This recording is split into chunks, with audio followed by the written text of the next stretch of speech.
Hello everyone, welcome back to Web2 app, and in today's video I'm gonna show you how to open a Starling business bank account. To do so, first of all open your Starling bank app or go to the website.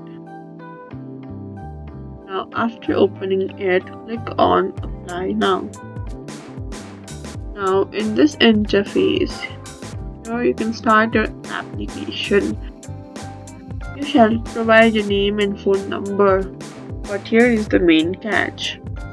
Starling app is only available to the people residing inside UK, which means Starling Bank app is only available for people inside of UK and you cannot change it.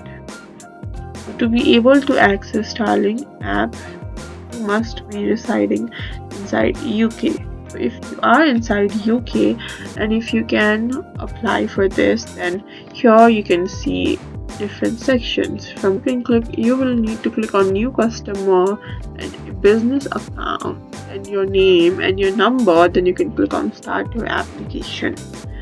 Then you can follow the instructions and give in your details, and then you will have a business account to yourself. And that's it. Thank you for watching and follow us for more tips and tutorials.